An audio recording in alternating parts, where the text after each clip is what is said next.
आज kilo 1.5 kilo मांस आना হয়েছে। আমি আলুটা ভাজা করে রেখে দিয়েছি। আমি আজকে কিভাবে রান্না করে দেখুন। ওর মধ্যে আমি তেল দিয়ে দিয়েছি, জিরে দিয়েছি, দারুচিনি একটা দিয়েছি, কাঁচা লঙ্কা আর শুকনো লঙ্কা, তেজপাতা, পেঁয়াজ, টমেটো দিয়ে ভালো করে আমি ভেজে নেব। আমি মোচার জন্য একটু লবণ দিয়ে দেবো। একটু লবণ দিয়েছি, ওটা মশলা বলে পেঁয়াজটা। একটু হলুদ আর আমি গুঁড়ো লঙ্কা পরিমাণ মাপে আমি দিয়ে দেবো। আমি 3 চামচের মতো আমি গুঁড়ো লঙ্কা দিয়েছি ছোটো চামচে, আর 1 চামচ হলুদ দিয়েছি। আপনারা যেরকম খান সেইভাবে লঙ্কা সেইভাবে বেছে দেবো। আর ওর উপরে একটু চিনি দিয়ে দেবো, একটুখানি মিশিয়ে।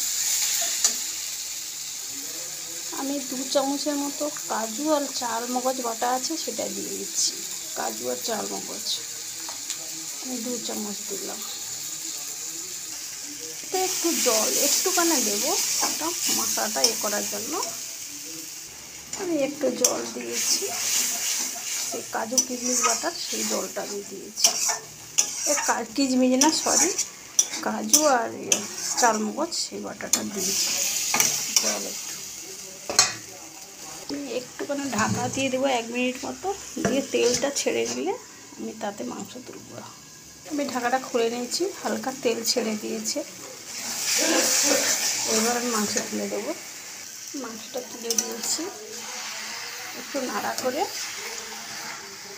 একটু লবণ পরিমাণ মাপে দিয়ে আমি ঢাকা দিয়ে দেবো।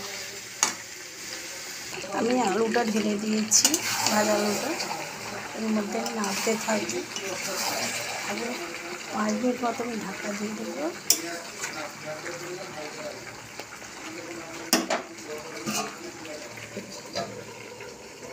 পাঁচ মিনিট হয়েছে, আমি ঢাকা খুলে নেব। ঢাকাটা তো খুলে নিয়েছি, কীভাবে হয়েছে দেখছি কত। এই রান্নাটা এত দারুণ হয় বলে বোঝাতে পারবো না। আপনারা রান্না করে খেয়ে দেখবেন, খুবই টেস্টি হয়। আমি 2বার রান্না করে খেয়ে দেখেছি, খুবই টেস্টি হয়। আমার দিদা মাটা এইভাবে রান্না করতো, এই দিয়ে খুবই টেস্টি। এবার আমি হালকা উষ্ণ গরম জল আমি ঢেলে দেবো পরিমাণ মাপে। আমি পরিমাণ মাপে আমি জল তুলে দিয়েছি, আপনারা যেভাবে জল খান সেভাবে দেবে। লাস্টে হয়ে গেলে তখন ঘি 1 চামচ আর জিরের গুঁড়ো দিতে হবে, দিয়ে নামিয়ে নিতে হবে। এবার হয়ে আসছে, এবার আমি জিরের গুঁড়ো আর 1 চামচ ঘি দিয়ে দেবো। আমি জিরের গুঁড়ো 1 চামচ ঘি দিয়ে দিচ্ছি, 1 চামচ জিরের গুঁড়ো দিয়েছি ছোটো চামচে। আমি গ্যাসের ওভেন বন্ধ করে দিয়েছি। আমি যেইভাবে রান্না করলাম, বন্ধুরা এইভাবে রান্না করে খেয়ে দেখবেন, খুবই টেস্ট হয়, খুবই দারুণ হয়। খেয়ে ভুলতে পারবেন না, একবার রান্না করে খেয়ে কমেন্ট করে জানাবেন। খুবই টেস্টি হয়, এত দারুণ।